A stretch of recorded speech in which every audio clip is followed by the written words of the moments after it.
Hello, dwellers, and welcome to the basement. And I hope you all are going to have a great Saturday. Today, of course, we are kicking things off with part 7 of my look at the Netflix original series, A Series of Unfortunate Events. Obviously, we're in season 1. Part 7 means we're up to episode 7, which is titled The Miserable Mill Part 1. If you're like me and never read the books, there will be spoilers. If you have yet to watch the series, there will be spoilers.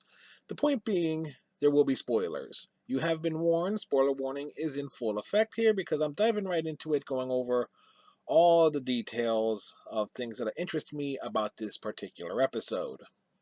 Okay, gotcha. And in case you're wondering about the hat, yes, it is indeed a replica of the baseball cap worn in Take Me Out to the Hollow Suite, one of my favorite episodes of Star Trek Deep Space Nine. Now let's get down to business, shall we? Because my oh my oh me oh my, talk about an altogether different type of episode with actual dissension between Violet and Klaus Baudelaire over how to proceed that ends up us having some dire consequences in the story. Following everything we have seen up to this point, it had to happen sooner or later that this united front that the Baudelaire trio have uh, would need to show some cracks at some point in time, and this was the right time to do it, considering everything that's gone on in the series so far. For you see, the Baudelaires arrived at the Lucky Smells lumber mill, which is run by a gentleman named Sir and his associate Charles, who put them to work in the mill for trespassing. Apparently, if you break in or step onto their property, you are put to work and work for coupons and gum.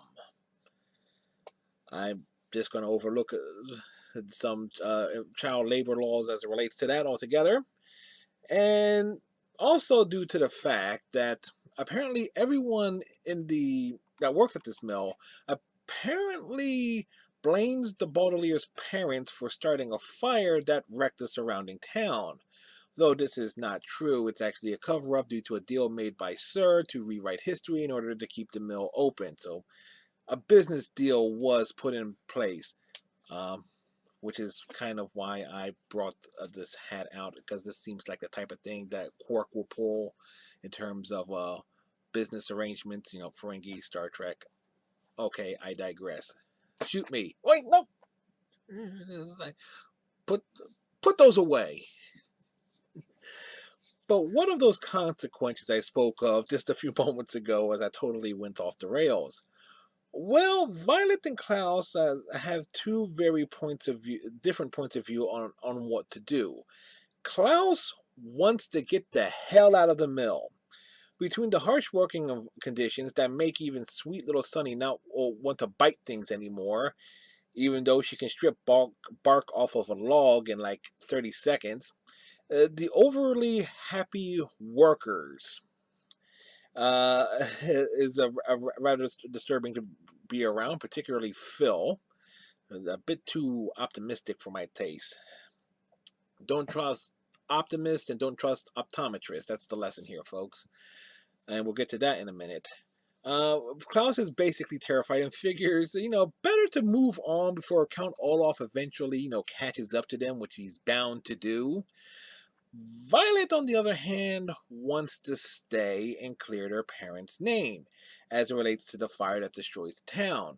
And we actually see Violet and Klaus argue over this point, even with them disagreeing over Klaus's belief that the foreman that's apparently just arrived and took over the position is possibly Olaf. Violet actually accuses Klaus for not wanting to clear their parents' names, and this leads him to go off on his own to try and see if it indeed is Count Olaf, and ends up getting his glasses broken in the process. Which leads to the dire consequences. For Count Olaf is indeed in the area. He's come to the office's last residence of an old acquaintance, an optometrist with just as vile of a villainous personality as his, Dr. Orwell. While they did have a bad breakup, the promise of striking down the Baudelaire children is enough for Dr. Orwell to associate herself with Olaf once more. And when Klaus is brought to her to get his glasses fixed, she proceeds to hypnotize him, implying that the entire town itself, all the workers at the mill, are also hypnotized in a trance-like state. So, and Klaus is basically turned into an all too willing to work lumber mill employee to the point that it greatly disturbs both Violet and Sunny. The trance does seem to get broken when Violet says that she misses him, but the very end of the episode reveals that a pair of glasses from Dr. Orwell that are placed on Klaus by Olaf in a very poor disguise as a woman seems to put Klaus back into that trance. So yeah, Klaus is kind of under the control of Count Olaf and Dr. Orwell. So yeah, that's yeah, certainly some dire consequences there. Kind of makes you wonder that maybe this time out, Violet probably should have deferred to Klaus, but wanting to clear the parent's name, it's kind of like a tough decision when you really think about it. And so, but I really genuinely enjoyed this.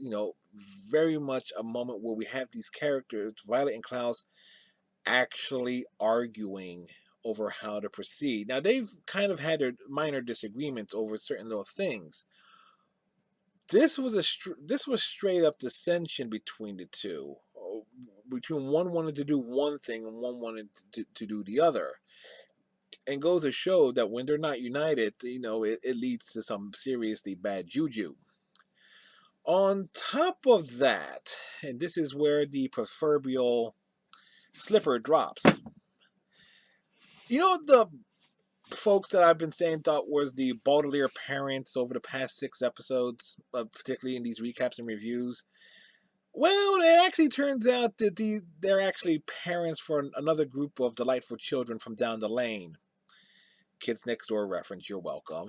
Their names being Duncan, Quigley, and Isadora. And since I'm unfamiliar with the Lemony Snicket books themselves, I certainly did not see this twist coming. And certainly there was no foreshadowing to it. Again, for someone who's just watching the show as it is, there was no indication that these adults, this mother and father that we've been following over the course of the first 6 episodes, were anything other than the Baudelaire parents themselves. So I was actually thinking, yeah, there was going to be an eventual reunion at some point in time between the Baudelaires, the kids, and their parents. Nope, certainly not the case. Guess their parents are indeed were deep fried, as indicated. Now, it does make me wonder what's so special about these 3 kids as it relates to, because clearly their parents are quite remarkable. And I'm referring to the Duncan, Quigley, and Isadora. We've seen, or at least implied, what exactly their parents can do. That they managed to escape, were captured, they escaped from Peru, make their way back to the mainland, and do all these incredible things, beating up people left and right. They are clearly super spies of some sort.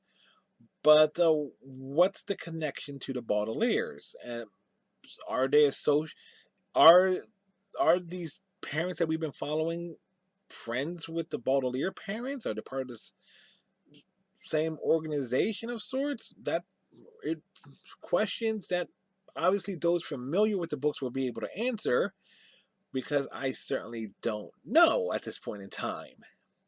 Now, in terms of a standout scene, that I've already covered when discussing Violet and Klaus's argument, which leads to him being hypnotized. However, I want to touch on Lemony Snicket, pointing out well, there's actually 2 things involving Mr. Snicket in this particular episode that amused me quite a bit. One, directly pointing out to the viewers that Mr. Poe was calling around searching for the Baudelaires after getting distracted with clam chowder at the beginning of the episode, which was directly following the events of the previous episode.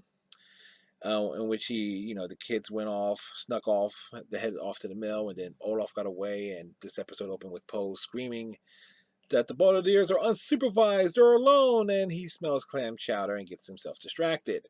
But at least he was seen calling around, trying to find them.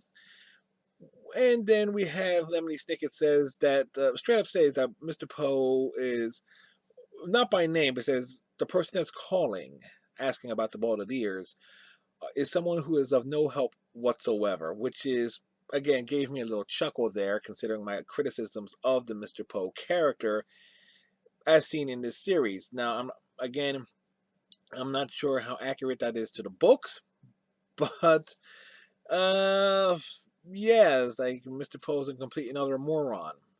We also learn that that Lemony Snicket got into a fight with a refrigerator repairman. That's easy enough for me to say.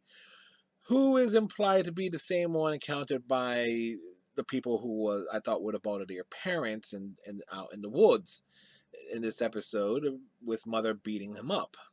I guess taking his truck as well. So, yes, again, minor things that just amuse me to no small degree. So, on this note, we'll wrap things up here, and which means tomorrow, being Sunday, we'll wrap up our look at season 1 of a series of unfortunate events with The Miserable Mill Part 2. Between now and then, the next thing that'll be popping up here in the basement, we'll be taking a trip into the Ghostbusters containment unit with a look at the real Ghostbusters episode, Look Homeward, Ray. So, till then, my friends, and you are my friends, be kind, please subscribe, and we'll see you next time.